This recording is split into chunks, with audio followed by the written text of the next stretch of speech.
नमस्कार साथियों, आप सभी का आपके अपने YouTube channel today current information पर स्वागत है। साथियों, बीएसटीसी फर्स्ट ईयर के अंदर जो हमारा पहला पेपर है बच्चे और बचपन, जिसकी यूनिट नंबर आज हम जो यूनिट नंबर 3 है उसके अति महत्वपूर्ण प्रश्नों के बारे में इस वीडियो में हम जानने वाले हैं। तो दोस्तों, बने रहे वीडियो के अंत तक। और चैनल पर पहली बार आए हैं तो चैनल को सब्सक्राइब जरूर कर लीजिएगा, ताकि आपको हर एक ऑथेंटिक इन्फॉर्मेशन आप तक सबसे पहले पहुंच सके। और हमारे Telegram group today current information को ज्वाइन जरूर करिएगा, जिसकी लिंक डिस्क्रिप्शन में दे रखी है। और साथियों, इसकी पीडीएफ है जो हमारे OR जाट ऐप पर मिलेगी, और इसके अतिरिक्त जितने भी इंपॉर्टेंट क्वेश्चन हैं उनकी पीडीएफ भी वहीं पर मिलने वाले, और ऐप की लिंक डिस्क्रिप्शन में दे रखी है। और जो दोस्तों वस्तुनिष्ठ और अति लघुतरात्मक प्रश्न है, उन सभी प्रश्नों को आपको स्वयं पढ़ना है, और इसके अतिरिक्त लघुतरात्मक और निबंधात्मक क्वेश्चन है वो हम आपको यहाँ पर सॉल्व करवा रहे हैं, और इसके अतिरिक्त प्रश्नों को आपको वहाँ पर मिल जाएंगे। तो दोस्तों, शुरू करते हैं आज के हमारे इस वीडियो को। यहाँ पर पहला प्रश्न है हमारा, व्यक्तित्व के विकास में शारीरिक विकास का क्या महत्व है, और शारीरिक विकास से क्या आशय हैं।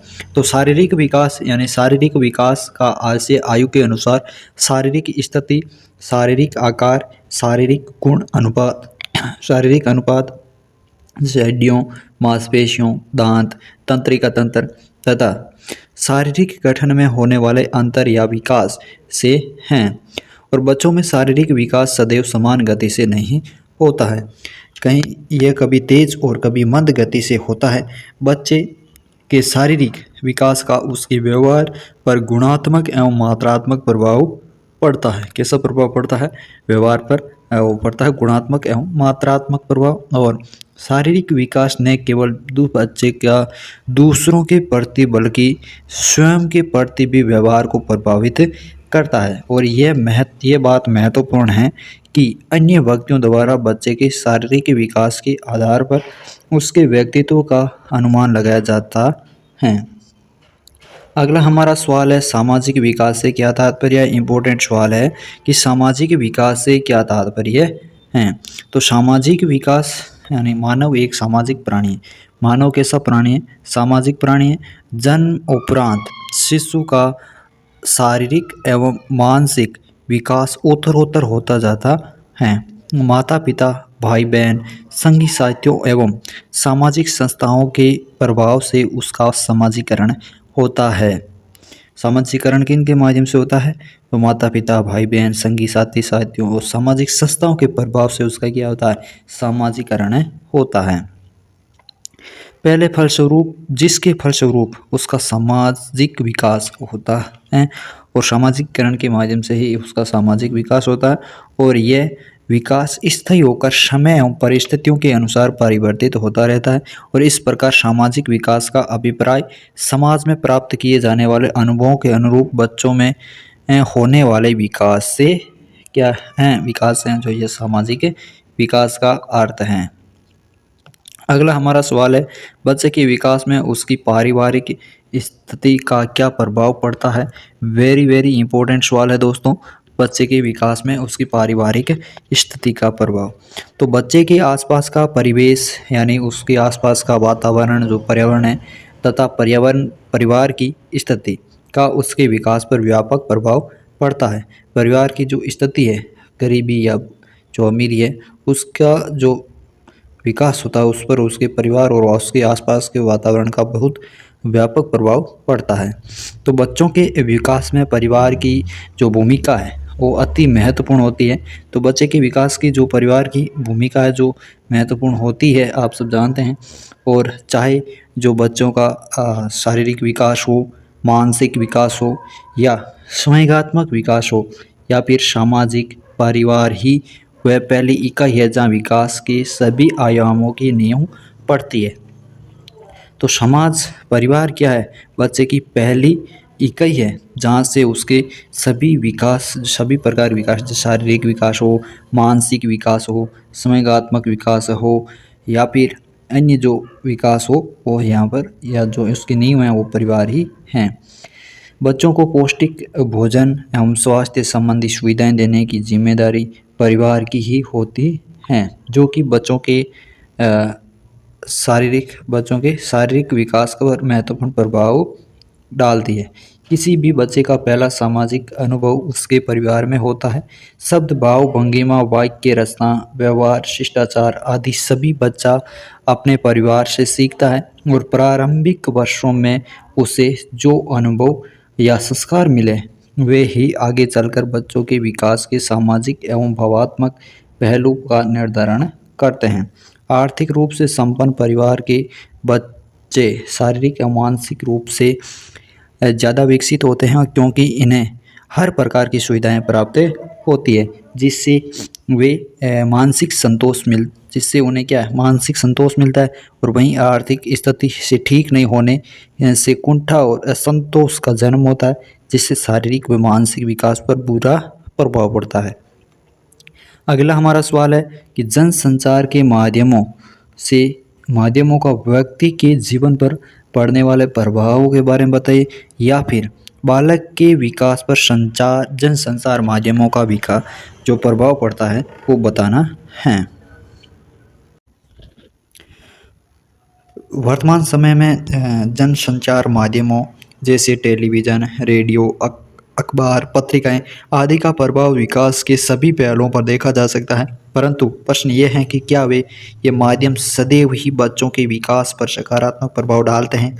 अगर देखा जाए तो जनसंचार के माध्यम से बच्चों का विकास पर सकारात्मक और नकारात्मक दोनों ही तरह के प्रभाव डालते हैं।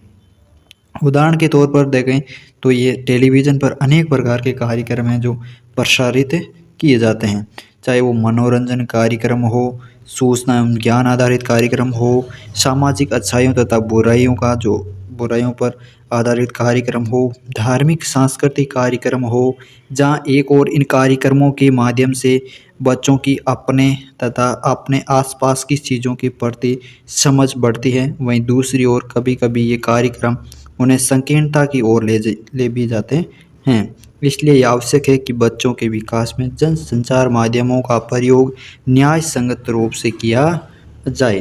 अगला इम्पोर्टेंट सवाल है हमारा, मोबाइल फ़ोन का बच्चों के व्यक्तित्व पर क्या प्रभाव पड़ता है या मोबाइल फ़ोन के अत्यधिक प्रयोग ने बच्चों पर क्या नकारात्मक प्रभाव डाला है, विवेचित कीजिए।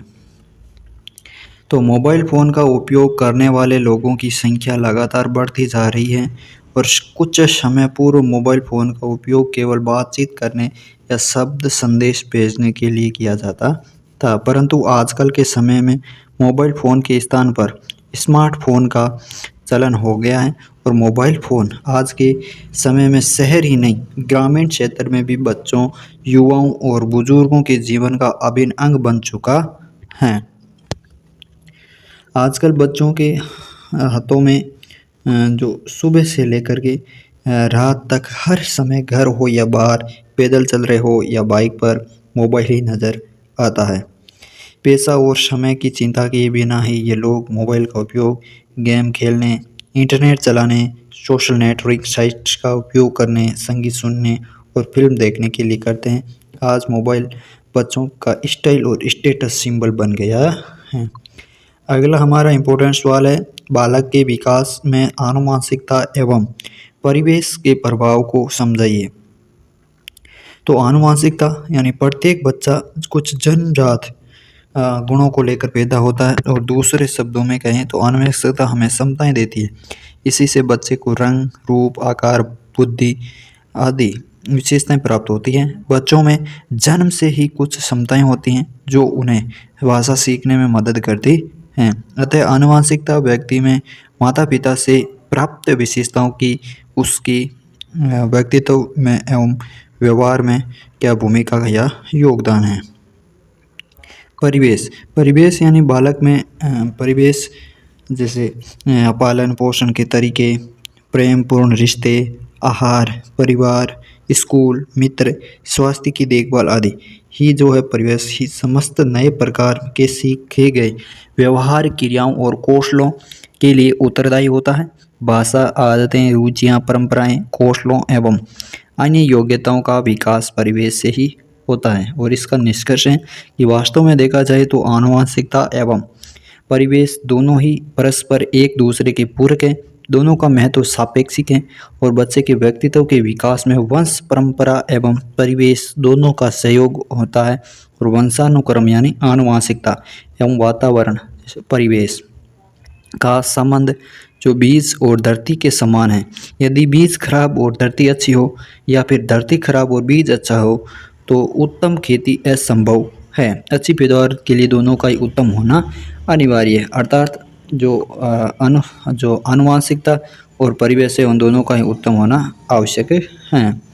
अगला सवाल है, बालक के विकास को परिपक्वता कैसे प्रभावित करती है, स्पष्ट की करो। या फिर परिपक्वता एवं सीखना किस प्रकार अंतर्संबित हैं।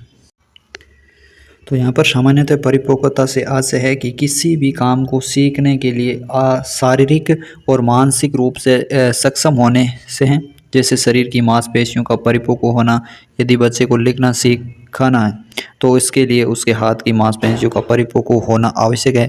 बैठना, चलना, बच्चे के दांत आना आदि क्रियाएं परिपक्वता के फलस्वरूप घटित होती है और इन कामों के लिए किसी भी प्रकार की विशेष प्रशिक्षण की आवश्यकता नहीं होती है। परिपक्वता का संबंध है जो आयु से भी है, और जैसे जैसे बच्चे की आयु बढ़ती है और बच्चों के अंग नए नए व कठिन कामों के लिए तैयार होते जाते हैं। परिपक्वता का संबंध सीखने से भी है और किसी व्यक्ति के व्यक्तित्व, व्यवहार या रुचियों में परिवर्तन परिपक्वता एवं सीखना दोनों के जो कारण होता है और दोनों साथ साथ होते हैं तथा एक दूसरे को प्रभावित भी करते हैं। परिपक्वता एवं सीखने में परस्पर अंतर संबंध हैं और सभी व्यक्तियों में सीखने की क्षमता जो होती है भले ही उसमें विभिन्नता हो। अगला हमारा सवाल है, विकास की विभिन्न अवस्थाओं में से संबंध होता है, इस सिद्धांत को स्पष्ट कीजिए। तो विकास की विभिन्न अवस्थाएं आपस में एक दूसरे से जुड़ी होती हैं और विभिन्न क्षेत्रों में होने के वाले विकास आपस में सुसंबंध होते हैं और प्राय ये पाया जाता है कि जिन बच्चों में शारीरिक क्रियाएं जल्दी विकसित होती है उनमें अन्य विकास जैसे सामाजिकता, नैतिकता, मानसिक विकास शीघ्र आरंभ होते हैं। जैसे उदाहरण पर देखा जाए तो जिस बच्चे का शारीरिक स्वास्थ्य अच्छा नहीं होता उन्हें हष्ट-पुष्ट बच्चे खेल में शामिल नहीं करते और फलस्वरूप सामाजिकता का विकास विलंबित हो जाता है। इस प्रकार उपरोक्त उदाहरण से ये तथ्य प्रमाणित होता है कि विकास की जो विभिन्न अवस्थाएं हैं वो पारस्परिक से संबंध होता है, अर्थात एक अवस्था के विकास से दूसरी अवस्था का विकास परस्पर जुड़ा रहता है। तो यूनिट नंबर 3 के जो अति महत्वपूर्ण प्रश्न थे इन पर हमने चर्चा की और पिछले वीडियो के अंदर यूनिट 1 और यूनिट 2 पर हम चर्चा कर चुके हैं। उन वीडियो को नहीं देखा तो हमारे प्ले लिस्ट में जाकर अवश्य देखिएगा। प्ले लिस्ट की लिंक डिस्क्रिप्शन में आपको दे दी गई है। तो दोस्तों कैसा लगा वीडियो कमेंट करके ज़रूर बताइएगा और इस वीडियो को अपने दोस्तों तक शेयर ज़रूर करें और इसकी PDF के लिए हमारे OR ऐप को डाउनलोड करिएगा जिसकी लिंक आपको डिस्क्रिप्शन में दे रखी है। तो दोस्तों मिलते हैं और भी नए किसी वीडियो के साथ, तब तक के लिए धन्यवाद। जय हिंद, जय भारत।